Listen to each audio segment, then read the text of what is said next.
అమ్మమ్మ ఏం చేస్తున్నావు? నల్లకరం చేస్తున్నానమ్మా. నల్లకరం అంటే ఏందమ్మా? చేస్తాను చూడు. ఎలా చేస్తారు చెప్పు. ఎలా చేస్తాను? ముందు ఆయిల్ పోస్తున్నా.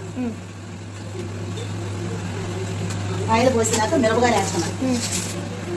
మిరపకాయలు వేగినాక మిరపకాయలు, ధనియాలు అవన్నీ వేపినాక కరివేపాకు అవన్నీ వేసి మెంతులు మిరపకాయలు వేపినాక మెంతులు వేస్తున్నా. మెంతులు వేసినాక ధనియాలు వేస్తున్నా.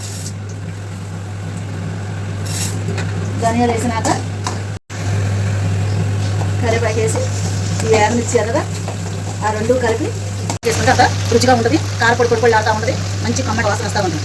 మనం వేసుకునే దాన్ని బట్టి ఉంటుంది. ఫ్రెండ్స్ ఇప్పుడు నేను ఇచ్చి ఇది జీలకర్ర వేస్తున్నాను. ఇలా వేసి కారపొడి చేయాలి. కారపొడి ఇట్లా చేయాలి. అది రెడీ అయిపోయింది.